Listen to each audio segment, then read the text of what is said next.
Hi everyone, welcome to the Whiteleyverse with me, Connor Whiteley, for another daily short story. Now, before I start today's story, please remember to like, comment and subscribe to the channel so you don't miss any new content, and the engagement really helps the Whiteleyverse with the YouTube algorithm. Also, if you want to buy this short story and any of my other fiction, then they're available from all major ebook retailers and at your local bookstore and local library if you requested, and you can order paperback copies from Amazon. Now, here's today's short story. I hope you enjoyed just as much as I did writing it. Cheetah at dinner. Surrounded by rows upon rows of stunning white tables with their perfectly pressed napkins, posh cutlery and people sitting there dressed in stunning suits and dresses, Bettie English, Private Eye, turned her head and focused on her table. As she breathed in the amazing smells of rich meats, expensive fruity wine, and freshly steamed vegetables, Bettie couldn't help but smile as she stared at the most amazing plate of food she had ever seen. She loved how the traditional British Christmas dinner looked like an expensive painting on the plate, with its golden crispy roast potatoes, stunningly sliced juicy pork and Bettie's favorite, the succulent vibrant colors of the vegetables on the side. Bettie could almost taste how crispy and vibrant the vegetables' flavors would be from here. Their amazing sweetness would be sheer perfection against the juiciness and meaty flavors of the pork. The sound of people talking, chatting and laughing all around Bettie made her force her attention away from the amazing stunning food, and on the equally beautiful person she was with. As she looked up from the plate, longing to taste the delicious dinner, she saw her cop boyfriend Graham smiling at her as he poured a fruity red wine into her glass. A part of her wondered if she should get him to stop, but she was here as a private eye and a girlfriend, so she might well blend in. Watching her beautiful boyfriend with his perfect hair, jawline and body, Bettie took a few shallow breaths of the amazingly scented air, as she knew this was going to be a perfect evening. She had a delicious dinner that she really wanted to eat, and the love of her life, which she hadn't seen for a few weeks. When Graham put the wine bottle down, they both just stared at each other for a few seconds, and Bettie loved that. She knew it probably looked weird to other people, but she loved all the time she spent with and admiring Graham. The sound of cheering filled the restaurant, so Bettie turned, smiled and her eyes narrowed as she looked at a couple who were hugging and kissing, and everyone was clapping around them. She knew they had just gotten engagement, and a part of Bettie admired the man was being so ballsy and proposing in public. Bettie was still getting used to the whole relationship thing with Graham, but she loved him and he her. Marriage might have been a long time away, but Bettie wanted it one day far from now. Then Bettie saw Graham cross his arms and smiled. "So why you wanna come here?"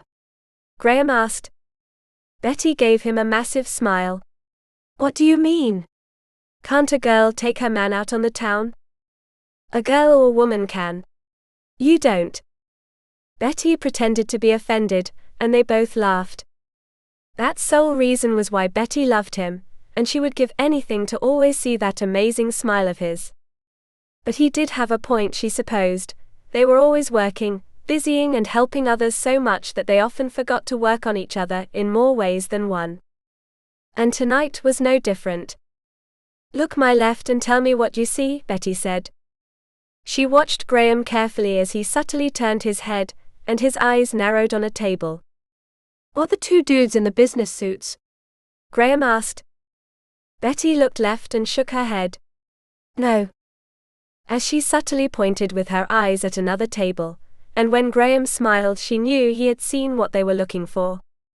Mr. Nero Alessandria was apparently some hotshot new businessman in London, but Bettie had seen some of his speeches and companies. She wasn't that impressed, but given that his wife had paid her a few £1,000s to follow him, Bettie didn't really care. It was even better that the wife had done almost all of Bettie's hard work by giving her all his contacts with pictures, addresses and phone numbers. Bettie bit her lip a little when she remembered some of the rumors she had found online about him. Apparently he was a ruthless man capable of horrible things, but she hadn't seen any proof of that. It still worried her though. And when Bettie had found possible evidence of an affair with Mr. Alessandria, and the mystery woman meeting at a fancy London restaurant tonight, Betty knew she wasn't going to refuse. Especially when her terms of employment, always being the client pays for all needed costs. A fancy meal or two for getting evidence sounded like a needed cost. Granted, Betty knew she would have to have a more compelling reason when she sent the invoice to the client. The amazing smell of those beautifully golden, crispy roast potatoes made Betty return her attention to the utterly stunning dinner in front of her. Betty wasn't sure how much longer she could contain herself with that perfectly sliced juicy pork just staring at her.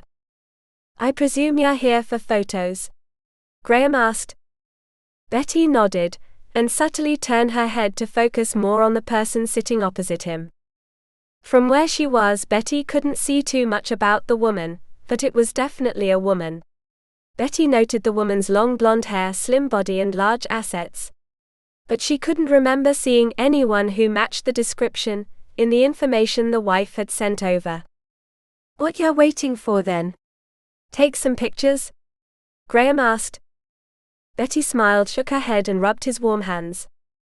"I can't just take photos. Right now it is just a man and a woman sitting together. A lawyer would simply say it's a friend, a missing daughter, or even his good-looking mother."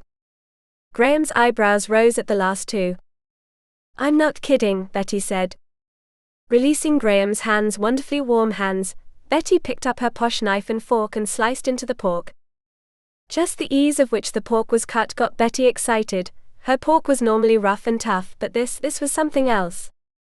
When she popped the pork into her mouth, she thought she was going to faint at how amazing it was. The succulent juices with their rich meaty flavors flooded her senses, and the meat dissolved in her mouth. This was going to be a night to remember. As Betty continued to eat the best dinner she had ever had, with those golden crispy potatoes being her true favorites, she constantly flicked her eyes over to Mr. Alessandria and the mystery woman. The more Betty focused on them, the more she couldn't understand what was going on. Even her and Graham, who were working but still a loving couple, they were laughing, smiling and talking whenever they weren't eating. But Mr. Alessandria and the mystery woman weren't. Betty couldn't understand how they were looking at each other and barely speaking. It was almost like they weren't on a date, but something else was going on. After a while of subtly looking at them, Betty put down her cutlery, finished off her amazing golden crispy potato and looked at Graham. "You aren't a cop tonight, are you?" Betty asked. Graham's eyebrows rose. "No. Why would you ask that?" Betty smiled, took out her phone and dialed a number. "'Cause I'm doing something questionable." "Who ya calling?" Betty smiled at the thought of hearing her wonderful nephew Sean, who should still have been at her office with his boyfriend. She had said to him just to do her filing, but Betty knew he would have done other stuff too, which was why she hadn't cleaned her office in the past week. "Calling Sean. He and Harry wouldn't be in the office?" Betty smiled and just looked at him. "Two young boys alone in an office together. Away from my sister and her husband. They aren't going to be there." "Seriously?" Graham nodded and went back to eating. Sean answered, sounding a bit out of breath. "Hi, Auntie." "Sean, I'm going to send you a picture, and I need you to try and find out who it is. Check the information the wife gave us first. I might have missed something." "Okay. Thank you," Betty said as she hung up, took a picture and sent it to him. When she turned back to Graham, he had his normally ruggedly handsome cop face on. "How you gonna identify it?" Betty rubbed his hand gently. "It's perfectly legal. I always save the questionable software from the dark web as a last resort." Graham gave her a sort of nervous chuckle, and he went back to eating his dinner. Betty felt her body relax and tense and relax again, as she realized she had just basically lied to him. As much as Betty loved that dark web software from time to time, she knew it was 100% illegal. But worth every penny. Pushing those illegal thoughts away, Betty picked up her cold glass of wine, breathed in the fruity hints and pretended to slip it. When her eyes flicked back over to Mr. Alessandria, Betty put the wineglass down and her eyes narrowed. He was waving his finger at the woman, like an angry parent would at a child. He was clearly mad, and probably struggling to keep his voice down. Betty wondered what he was talking about. He was a business owner, so maybe it was something to do with that, but then Betty remembered all the financial records and everything looked okay. Mr. Alessandria had plenty of new investors too, so he was set financially. She had to get more information. "Graham," Betty said, her eyes moving back to him. "Want to do a bit of acting?" Graham frowned and Betty smiled. "I was wondering why I was here," Graham asked. "Oh darling, you're here because I love you. And Sean's too young to play certain roles, and her sister would kill me for getting him involved too much in the private eye world." Graham shook his head. "Fine, what do you want me to do?" "Easy. We get into a fight. I storm off towards the target. We both take a glass of wine. We spill over them. Then they go to the loos and follow him." "Exactly." Graham filled up the wine glasses again, and giggled like a little schoolboy. "Please, Graham. Act serious," Betty said, laughing herself. Both of them took a deep breath, made sure no one was watching, and blow each other a kiss. "You what? You sold my car," Graham shouted. Betty was a bit taken back. "Well, you're useless. Lazy. I work all day and you do nothing." People were starting to look. "You didn't have to sell my..." "It isn't your car, Graham. I paid for it. It's our money. We're married. Maybe we shouldn't be. Your mother is such a knob too," Betty said. Everyone was watching now. Betty shot up and grabbed the wineglass. "Don't ya dare talk about my mother. She's horrible. She hates me," Betty said. She started to storm off. "She's right, Bet. I hate you too. You are so controlling." Betty glided through the rows of tables. She was almost at the target table. Mr. Alessandria stared at her and Graham. "I wouldn't have to be so controlling. If you were useful. You gold digger." Graham grabbed her. Betty turned around. "That's right, Graham. You're a gold digger. A dickhead. I'm leaving you," Betty shouted, throwing her wineglass. The wine covered Mr. Alessandria. "Fine then, knob," Graham said, throwing his wine over the other woman. "You idiots," Mr. Alessandria shouted. Betty and Graham turned around, and their hands covered their faces. "Oh my God. I am so sorry, sir," Betty said, grabbing a napkin off a table and helping him clean it up. Graham did the same for the woman. "Go away. I need to clean up," Mr. Alessandria said as he stood up, marched off and went into the toilets. Betty nodded at Graham and he left. As she watched him go into the toilets, Betty stared at the tall, slim woman at the table, and saw her just stare into space. She didn't even bother trying to clean herself up. It was about this time Betty realized that she hadn't needed to get wine over the mystery woman, but there was something off about her. Sitting down on the horribly warm chair, Betty looked at the woman and waited for her to ask why Betty was sitting there, or how was she after the fight. But the woman just stared. Feeling her phone vibrate in her pocket, Betty took it out and smiled when she saw it was a message from Sean, telling her the woman was actually a new investor called Lady Penelope Bishop, some rich daughter of the English nobility. "You don't look like a Penelope," Betty said. Penelope looked up at her. "What were you two arguing about?" Betty asked. Betty wondered if the woman was going to leave when her eyes kept switching between the door and Betty, but after a few seconds Penelope stared into Betty's eyes. A part of Betty felt as if Penelope was burrowing down into her soul, yet Betty was surprised that this clearly fierce, capable woman would allow Mr. Alessandria to moan at her. "Are you police?" she asked. Betty shook her head. "No, but that is all you need to know." Penelope stood up. Then whoever you are, I do not need to speak to the likes of you. One scream from me and a police officer runs out of that bathroom, Betty said coldly. Penelope stared at her. I will scream. You know the lengths I go for my acting, Betty gestured to the red wine stains on Penelope's dress. Fine. I am investing millions of your pounds into his company, for a favor. Betty's eyes narrowed.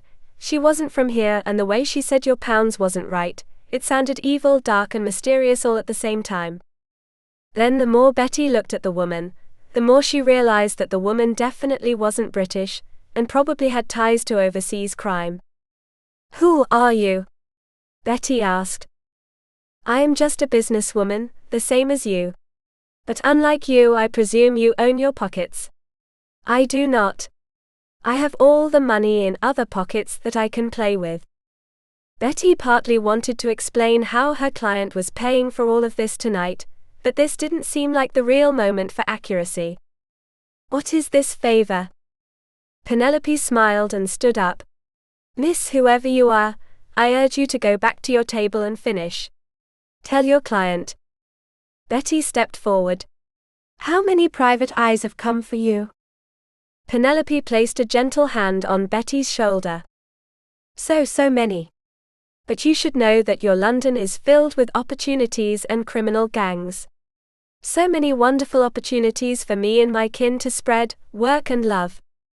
Betty felt a shot of icy coldness wash down her spine, as she watched Penelope gather up her things and prepare to leave. What do I tell my client? That man rejected us tonight. Don't do everything. She'll be rich soon enough. Betty smiled and felt her stomach churn and tighten. Don't come for her, Betty said bitterly. Penelope stopped and stared Betty dead in the eye.